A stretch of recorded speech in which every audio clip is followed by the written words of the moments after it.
The Stonecarvers Guild podcast is a part of the Stonecarvers Guild organization, which is a fantastic organization. Don't y'all agree? Oh, yeah, it's great. And it's cheap, too. It's well worth the price of admission. It is, for sure. You can find out how to become a general member at stonecarversguild.org. There's a Get Involved section.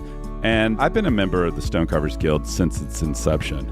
It's been an unbelievable resource as far as the knowledge. How did you describe it, Joel? Oh, it's a living library of knowledge that the stone carving world otherwise is sort of hard to break into if you are looking around for it. I'm a general member. I'm not a full-time stone carver, but I love it from kind of a hobbyist, part-time perspective, but looking to learn more, and found that through the Stonecarvers Guild, through its forum, and through being able to connect easily with other like-minded folks like Bethany and Matthew. Yeah. So if you want to be a general member, it's just $40, and you would have access to the resources, which include the forum, and then you can log on and you could ask Matthew questions on the forum. Or anyone else. Or anyone else.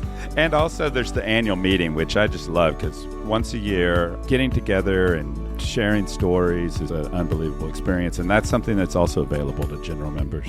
Attend a general meeting or even become a professional member, which has other benefits as well. You just have to go to stonecarversguild.org and click on Get Involved at the top. Join today. Welcome to the Stone Carvers Guild podcast.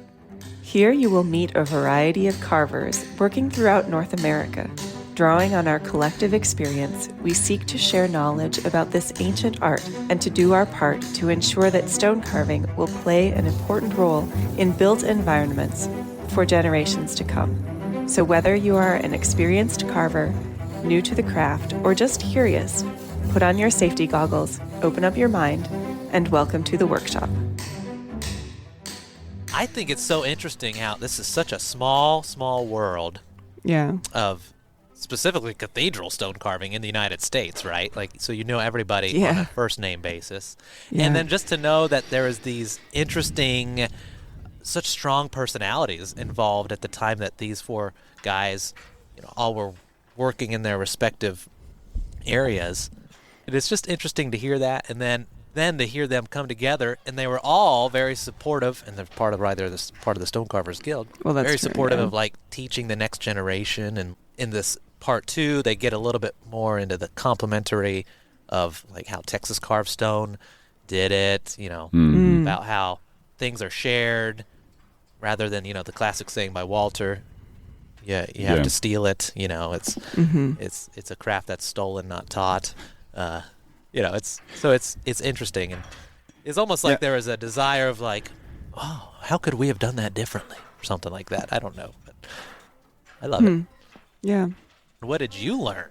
It is fun to hear, these guys get together and share war stories, and compare notes a little bit, and also kind of brush up against each other. There's different traditions of how everybody learned, and hearing about that. They did talk about. I was actually kind of surprised because, having come from a totally different background, and you think about like the cathedral. Both cathedrals were run by master carvers that come from a long European line of tradition. And the Washington Cathedral was headed up by 2 Italians, and the cathedral in New York was an English kind of centric as far as its roots. Mm-hmm. And so there's like a little bit of an insecurity being like, I'm from Texas, But it was really interesting because while they were talking about their apprenticeships process and all that, it was like, oh yeah, that's exactly kind of the way it was. You kind of, for me, like I just started by cutting away material that where I could mess up the least, and eventually got to the point where I just was like, I'm not going to let someone else finish this. I'm gonna finish this, because I feel confident and I want to do it. Mm-hmm. And it sounded kind of like a similar process, with that they were describing. Mm-hmm. So that was encouraging, actually, as a kind of someone with a background that didn't. Bob taught me, but Bob was kind of self-taught, and but he really took the time to figure out like what is the apprenticeship method and how does it work, and and that was really encouraging and cool. Yeah, to hear about. It's also, I'm sorry, but I did want to add that as a little bit of a incentive for people to join the Stone Carvers Guild and to hopefully join us in Indiana this summer. Mm. That's it was a little bit of a taste of like what that weekend is like. You have a bunch of stone carvers that, we all are laboring silently and alone for most of the year, and we get together and it's really fun to just kind of share photographs of our work and tell stories about situations varying from things regarding materials and such, and also like troublesome clients and different things, just the different challenges that we face. And so I would encourage listeners to join the guild as a general member. Talking about the cathedrals in the U.S., do you get the sense like it's nice? You're talking about the European tradition. It's like a taste of the old world, close to home. That's actually something that's kind of close to my heart because when I was a kid, my dad worked in France for a little bit, and so I lived near Paris, and one of my most memorable experiences was going to visit Chartres Cathedral, and which has a lot of carving, and I thought it was beautiful, but also it makes me, this is maybe going a little deeper than the podcast, but cathedrals in Europe were built by the communities, and it took them hundreds of years, and it's a different world. But one interesting thing was because Nick enforced working by hand on the carving. Well, we didn't even have a compressor in the shop. We did. That might have been why. But, one hose. But so what was interesting, and I did not really embrace going to hand tools after using pneumatics, but the whole kind of shattered, broken aspect to carving stone, that sounds cliche, but it informs you when you're splitting off bits of stone or you're hammering away with a punch or a point, and you get these jagged forms that all of a sudden you get ideas from those jagged forms. And that I definitely do not get when I'm using pneumatics. Pneumatics, I rely more on you're just kind of shaving in a different way, but the kind of splitting and breaking of stone, and you see it in Michelangelo's work where great big jagged areas, you can kind of see where it seems like he got ideas where, okay, I'm going to put a hand there or something. So that part of doing strictly handwork with no pneumatics, I still think is really important. But I must say this, I don't know if you remember when we were doing capitals and you have sort of, foliage, that I was trying to explain that the difference between the classical way of carving and the medieval way is, and you can see it in unfinished metatopes on Greek temples, is that the Greeks basically painted the beautiful forms like the vases on, and they took the background down first. So most of the backgrounds on Greek sculptures are completely flat. So they took the background down first. Now the medieval, because most of their earlier carvings were curved on capitals and you had a bell shape, you couldn't do that. So they rough out all the foliage and take the background down last, which also enables you if you slightly make a mistake, to move things around, because you could also, if you have an odd space, you can stick another grape or another leaf in. So there's two different sort of ways of carving, and I think the sort of Greek way got picked up very much in the sort of modern era, because, you know, cookie cutting things out for machinery, and the medieval way of carving kind of got left behind.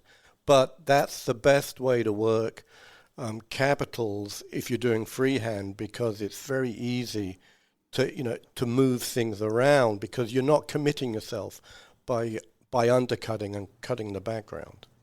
Right, you can back it up. So if you have a big area that's undercut and you're showing the bell, the back part of the capital, and it's too much or it's hard to get at, then you just put another leaf in there. Yeah, and you can change your design. You can improve it. So I relied on that heavily. So this is really, really interesting. We were wondering also, I know that Matt had said that this conversation started in the beginning because Nick had brought up some of the history between the two cathedrals, if I remember correctly. And well, no, it was when Carrie had said that he had met Simon Verity at the thing. No, that wasn't Simon Verity you met. That was either Alan Bird or me. Yeah, Simon Verity didn't come till a lot later. Simon had nothing to do with the tower construction or any of the masonry. He came on board around 1989, I think. Strictly to work on the west front. So it's nothing to do with it before that. So Nick had told Matt the story of when I think the cathedral people came down, the New York people came down to visit the National Cathedral, and that there was some sort of tension between you all. And I'm just wondering... I think it was just tension between me and Palumbo. I can't imagine. Yeah. So just so interesting that most of the people that we've interviewed on the podcast thus far have people who worked on the National Cathedral or St. John the Divine, or been trained by people who worked in one of those two places. And so the Guild is very much formed by these two institutions. And I'm just curious for each of you, and Texas, what sorts of lessons and Texas. Right. We do have some like fringe groups, but like what sorts of lessons do you each take away from your experiences, and like how can we put this into the Guild? How can we we bring the lessons that you learned from those two into the Guild, like moving forward, considering that we don't have a big project like this going on right now? Well, I'm kind of interested to know, like in the Washington School and how they worked and how it was structured in the carving shop. So, sort of in my shop, I think I told them the other one how I would train people, but I try to put an emphasis on, firstly, form, line, color, and sort of speed of line. That those are the things you're sort of aiming for in your, and obviously composition. You have form, and then you have color, which is basically negative space or shadow. You have line, so if you have a croquet, you've got the line, and the way you put the line will give you upward movement or downward movement or whatever you want. Like think of a volute. So that line will flow, and if you have a little flat spot, your eye gets stuck at that point. So in a carving like a croquet, you have line. So you're supposed to look at the croquets and they're moving up the pinnacle. They're not supposed to look like they're coming down.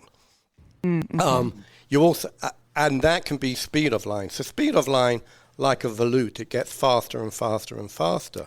So when you're carving foliage, you want your lines to allow your eye to move fast along them or to take you in a direction. So you're working out the tightness or the lines on it. So if you think of actually stiff leaf, which is a really difficult foliage to carve well, those lines on the leaves are also spiraling out.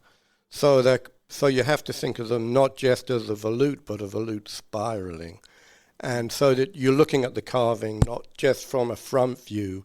If you take one step to the left and you haven't got the line right, doesn't really work. Your eye gets stuck. In the shop, we try to split up. Okay, you've got foliage carving, you've got drapery carving, you've got the figure, and you've got sort of, grotesques. So, and they're all kind of very different. What you learn in drapery is nothing like what you're doing in foliage. So you have to learn sort of, and another one is probably hair. Hair is it can be a difficult thing to do. You have to trick it all. Right. But hair is nothing like when you're carving, say, drapery, what you have to learn. I was imagine that the American College of Building Arts is sort of the closest thing. I hope I'm not offending anybody by saying this, but it's probably the closest thing we have to something like this now, right? And so how do you structure, how is your academic program different? Well, it's interesting because one thing I think that those of us that kind of came up through the cathedral schools is that we're working within a particular style, Gothic. So those carvers in Texas were having to be more versatile because they have, different styles they had to do. So it was kind of an insular world that we came from, which is vast in its own way. Gothic like Nick was saying, there's so many facets to different styles of carving within that style. But you had to be a little bit more on your toes if you're not attached to a cathedral, because cathedrals, that's a great backdrop. I mean, everything you do goes on this incredible building. So your work is framed by all this beautiful moldings and that sort of thing.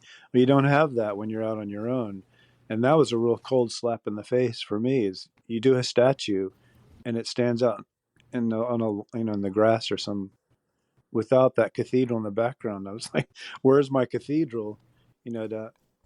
That it's for it to be an integral part of. So it's a kind of a tougher road. But I think, in answer to your question, here at this little school, I have to do that, be more versatile. So they'll do a fair amount of Gothic style work, and then some classical and other cultures to kind of cover a lot of the bases with an eye on what would be where would their work be if they're going to be preservation, carvers, restoration on a building, those types of styles. I have to kind of prepare them for. But so it's not just like the old cathedral days where it's that kind of shop. The shop looks like that, the same kind of bankers and the same tools, calipers and hammers and mallets and all the same stuff, but we jump around stylistically a little bit. Does that answer your question? Yeah. We try to do some lettering, and Gothic I find is a really good challenge because they're so bold. I mean, they weren't really light-handed, a lot of those carvers from the Gothic periods. Some of those crockets and the foliage is really lots of deep undulation on, those decorated style foliage. I really love doing it. And Nick really drilled that into us, and not being so timid, when you're doing that kind of work. So I think it's a good training platform, that style in particular. Whereas also what Nick was saying, the classical stuff is a little bit more carefully measured out and proportioned, and there's not as much freedom, repetitive little motifs, and obviously egg and dart and stuff like that. It's good training, but it's kind of boring too. In fact, egg and dart was kind of punishment. Like if we were on a job and we had to replace a lot of that, if you got stuck on egg and dart. So when your students graduate and you said that they want to do something like work on the National Cathedral, St. John the Divine, like what sorts of projects can they realistically hope to work on if they really want to see their statues on cathedrals? Is there anywhere besides Europe that you can go and do that? I think so, because we're all the carvers here. A lot of us are pretty busy. I think there are, churches and cathedrals here where you'll see empty niches where there should be statues, or carving blocks that are waiting to be carved. Like St. John the Divine, those front portals, there are, hundreds, I'd say, just little statues waiting to be carved. There's that kind of work, which is not saying you can just walk your way into that, but I tried to pack in as much as I can. So they do have some time. They know how to use pointing machines, and they can work off of existing carvings or models, but they also need to know how to draw and do kind of more freestyle carving, and a lot of relief work, because if you're doing fireplaces, for instance, that's the kind of carving you're more likely to do. So, and then lettering. So trying to cover all those bases. And just on that note, and then straight out restoration, where you're just doing a lot of grinder work, grunt work, you have to know how to use those tools. But not to be too long-winded, but we just had a letter cutter come down 2 days ago, Douglas Coffin from up in Maine, who's been 40 or 50 years in the game and does really beautiful letter cutting. And he kind of ran us through his process, and everything's done by hand. He doesn't use pneumatics, once in a while on granite. But he there's a real need. Letters, we're just short on letter cutters. And he's backed up. He's got 3 years of work stacked up. And I think the same thing if you talk to Nick Benson up in, in Newport. That's not a bad direction to go. So we try to cover lettering as well, a fair amount. And Walter and Patrick, did you have any thoughts on, lessons from the cathedral and St. John the Divine that we can? I'm a little jealous when I hear you guys talk about working in the workshops and the camaraderie. And are there any thoughts on how we can, how we can take something with what we have right now? Go on, Walter. Go on, Patrick. Well, I mean, every job, the cathedral is a way of life, amongst other things. And once you leave that, things are very different, I think.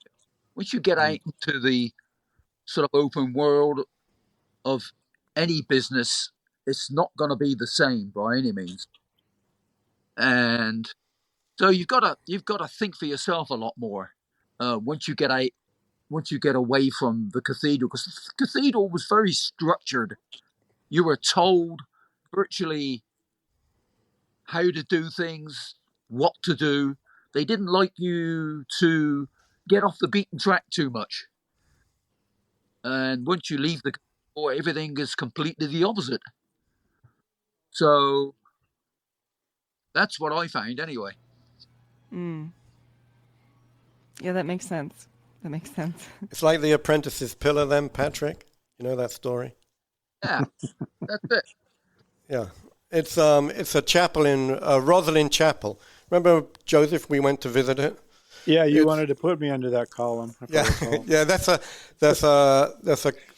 sort of beautiful Rosslyn Chapel with a late 14th century style carving, and there's only all the columns have molding running up them. There's only one column that has foliage spiraling down it. The story is the master mason or master carver didn't know how to do it, but the apprentice wanted to do it, so he went to London to learn. He left and went to London. He came back and carved it, and the master carver was so mad he hit him with his mallet and killed him. And that's what. So he still never learned how to do the rest of them. Does that answer your question? I guess. Some of us leave in different ways, our cathedrals. I'm now scooting my chair much further away from Nick. Yeah. No, that's great. What other lessons to learn? Well, I think it's interesting that in the sort of 1600s in France, they wanted to, I forget the name of the school, the École something. They wanted to improve their carving.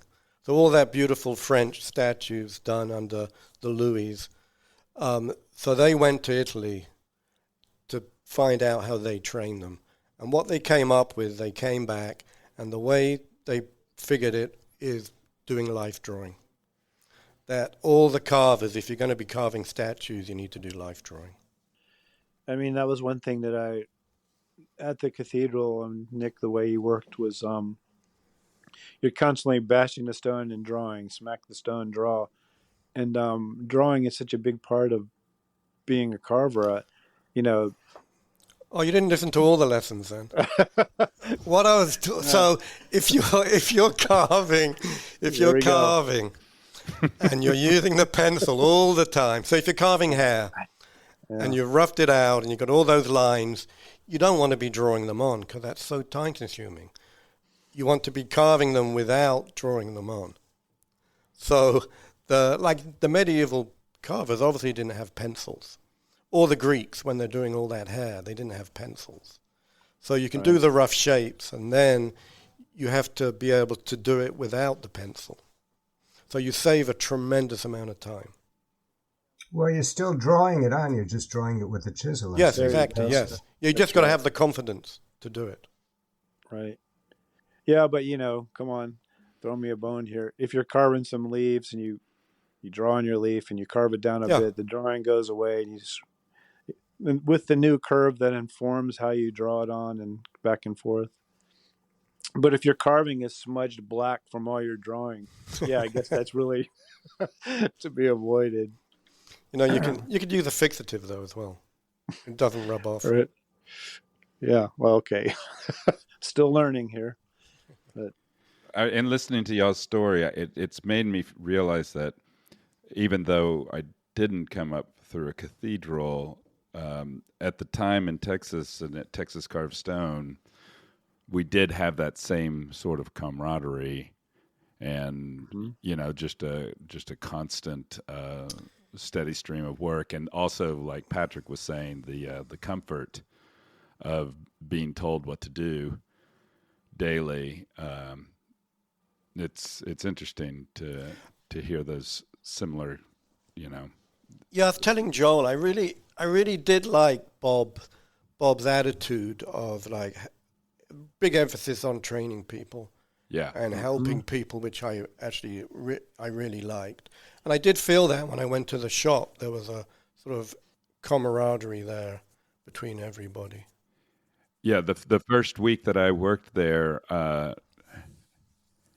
he'd set up a bunch of egg and dart on some 2x4s on a sawhorse, and I was moving them. And of course, I left the one that was extended beyond or it wasn't just one; it was one or two that was beyond the final sawhorse. And of course, I lifted one off, and they collapsed to the ground. And just realizing, like, making a mistake so early, I felt like, oh man, I'm going to be fired, but it was not the case. Like he did give us the room to make mistakes, which was really nice, Well, they used to say to me, you can make a mistake. If you make it twice, you're fired. Okay. I have a question. There goes that good feeling. I have a question on that because we've talked about between kind of both these cathedral schools, when you're sort of elevated to the next step, when your master carver says, yes, okay, you can now go do this part. What was the philosophy at St. John's the Divine, and what was the philosophy at the National Cathedral on kind of promotion, when to move ahead, and if you screw up, can you ever move ahead? What's the thoughts? No, if you screw up, you go backwards. You go to the saw. Okay, there you go. You had to ask that, didn't you? Well, I mean, at least at St. John the Divine, if you, Nick, would have us doing crockets or whatever to kind of get our teeth into carving, and then you graduate to label stops or maybe some grotesques and that sort of thing. It was kind of, up to him. If he thought you were up to the job to kind of advance into finials or something that might incorporate the human form, then you damn well had to earn it to get those jobs. And we were pretty competitive, I guess. But it was unlike maybe Bob Reagan and some of the others that didn't have a cathedral to work at. We had hundreds of stones stacked up out there that did 4 or 5 years worth of stockpile of carvings waiting to be carved. And I don't want to speak for you, Nick, but you were faced with the job of teaching us, but we also had to get these things out the door ready to go. Yeah. And so emphasis on speed. But it's also, I think there is a point, there is also another side of it. I think it's also horses for courses. Because some carvers, like the first thing you do when you get a group of people is, some people are very detail-oriented. And other people are much better at doing bigger, bolder stuff. So you kind of sometimes use people, the people who are sort of detail-oriented, you'll give them more detail-oriented jobs. And other people who are really good at moving material fast, you'll push them towards those type of jobs. Yeah. To get things done quicker. Right. Go with your strength. But you would often do the opposite. The teacher, Nick, if it was your strength, he'd take you off of it and put on something that was your weakness. Right, no, that too, you're developing a more well-rounded carver. Right. Which is, I appreciate that, because if you just stick with what you're good at, you don't advance as much. But in terms of really just knocking the work out, I can see how you would do just that. But also, I'm sure the same as at Washington, you've got a time limit on it's like anything. Nowadays we bid stuff. In the sort of world here, you put a price in, you got to do a bid, and you got to get it done and make money on it. Otherwise, you're not going to make any money. Yeah, Vincent would put me on a piece and initially say, okay, take your time, do it right, do it really well. About a half day later, he'd come by. Aren't you done yet? Hurry up. Exactly. Right. That does sound familiar. Yeah. But also a difference is that you see how thoughtful and articulate Nick is about the whole process, the training. It was completely different with us. Vincent was not particularly good at communicating. So he'd just, you'd be doing something and he'd come and grunt, no, that's wrong, do this. But he wouldn't really explain, so he'd try something different. No, that's wrong. And after about 3 or 4 times around, he was back to having to do it the way you were at first. So a lot of it was just figuring it out on our own, watching how other people did.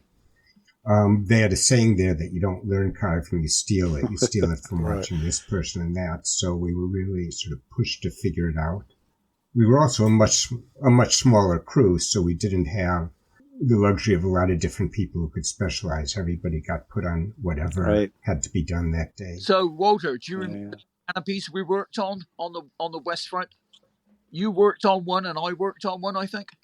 Was that the 2 big tracery rosettes on the West Front? Yeah. Above the statue? Yeah. That was what I thought was, Palumbo came up to me one day, he says, how would you like to work on the canopy over on, what was it, the,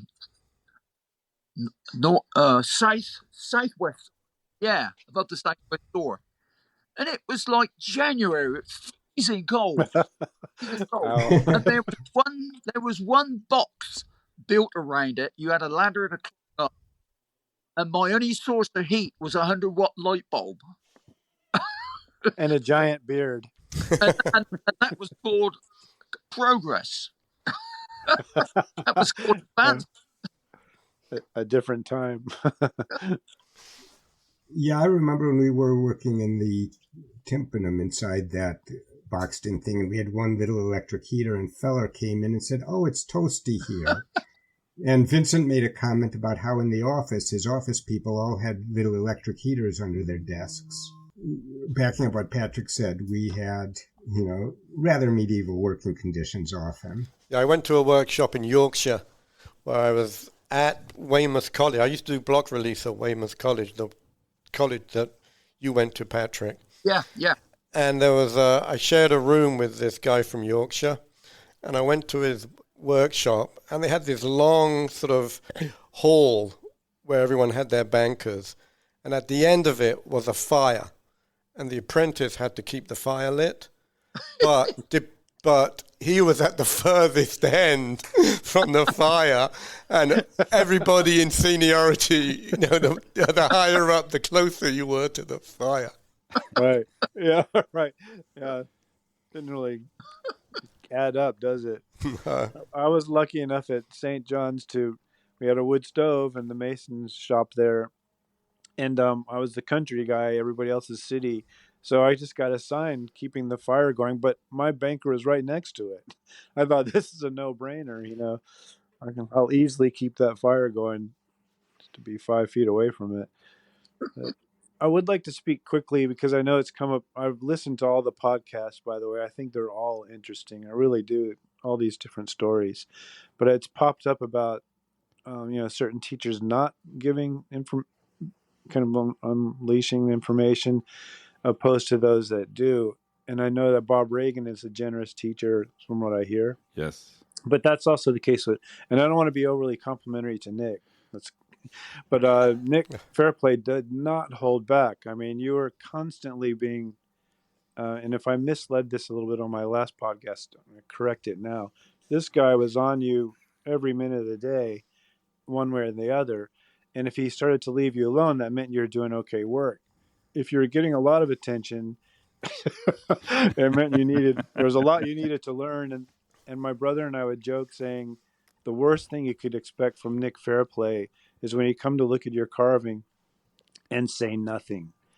Because if there's nothing constructive that can be said about your work, then it's beyond repair. So Nick would, he would say, for instance, well, I hate this and I hate that, but I really hate this part that you've done. So yeah, generous is the word I would use, but you had to have a pretty brace up for some of the critiques. No, I had this little trick actually where what I would do is when people would say I'm having a problem, I would go over to their bench and start carving on it. On their carving. And I could see them getting really irritated that I wasn't getting off it. So I'd just keep carving. And that way they wouldn't come and ask me if they had a problem. That's clever. So that way I could get on with my own carving. Yeah, we would orient our bankers in stone so our back was to Nick so he couldn't see us what we were doing. There's another.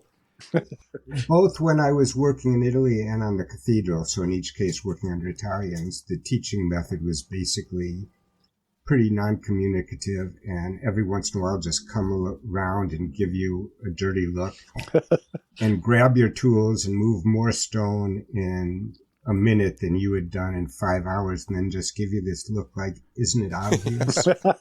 And with no real communication on it. And at one point, after I'd been working a couple of years in Italy and came back to this country, I bumped into a friend of mine who, at the same time I'd gone to Italy, she'd gone to Japan to learn traditional silk painting. And we were comparing stories, and that's exactly the way the old Japanese masters would teach her, except over there it's viewed as a very meditative Zen thing that they don't communicate or talk to you, and they're spiritual masters, and that's why you're supposed to absorb it that way. With the Italians, it was the exact same behavior, but it's because they were ornery old folks. Yeah, I mean, Nick and I worked with he only passed away recently, Katsutaka Uchida. Oh, yeah. He actually worked under Noguchi for a while. So the Japanese school was, he doesn't come around banker to banker to tell you things, and you don't approach him, you just observe. And if he opts to or elects to come give you some advice, then you're one of the honored ones, But you didn't, you just would watch how they would work, it seems. Except one of the shops I was in when I was first in Italy was doing some Noguchi work, and he just sent a rough drawing, and they'd do it all from that. From the drawing, take to the finished piece, and then his name would go on it. So yeah, he wasn't involved in the carving at all. Nick does that. No, I'm kidding. But yeah, that's a whole different thing. Interesting. Oh, and that was in Belgian black marble. Oh, that's very hard, yeah. Nasty stuff. Oh, man. Very hard. Very fine, nasty black dust. Yeah. I must say, though, that coming to the U.S., working a lot on Portland stone, and I think you had asked, what's the difference at one point, Matt, with Portland and Indiana, and Portland is a lot harder. That as soon as I started working in Indiana at St. John, it was like, this is so easy. It's right. nice and soft. Yeah.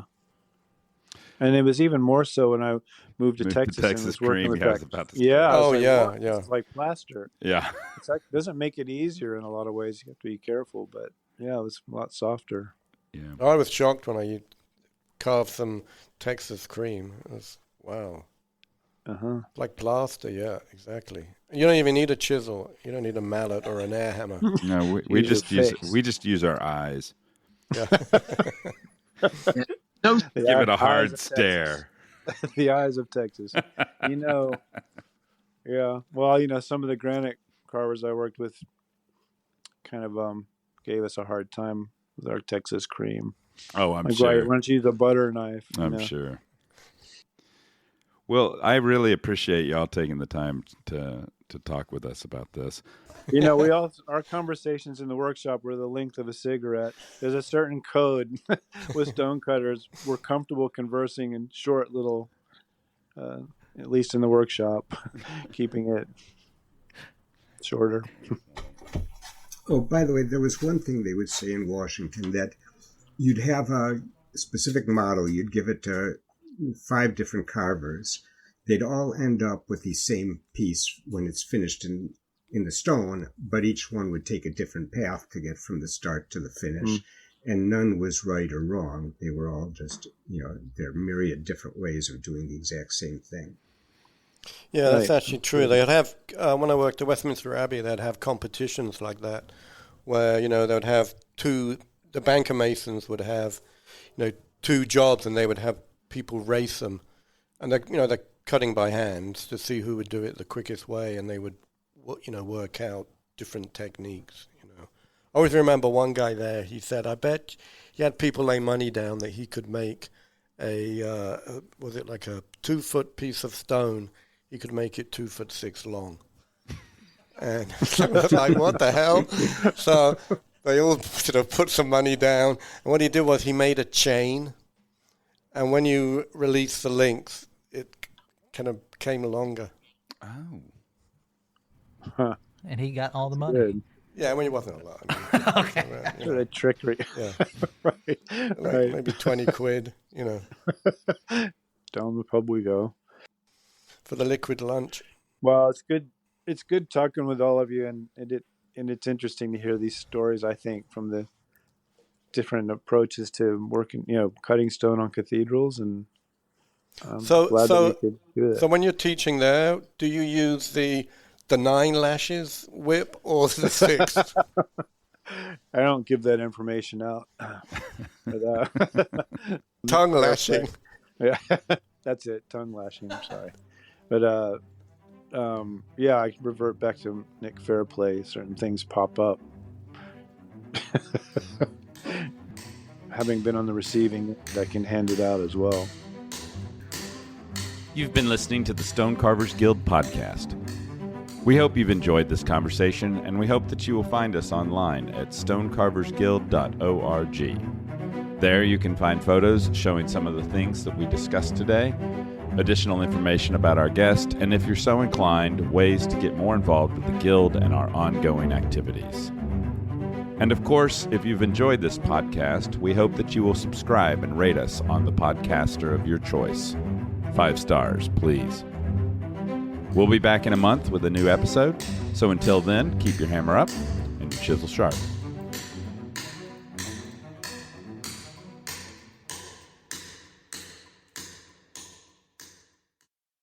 The views and opinions expressed in the podcast do not necessarily reflect that of the Stone Carvers Guild. This content is meant for informational and entertainment purposes only. Thanks for listening.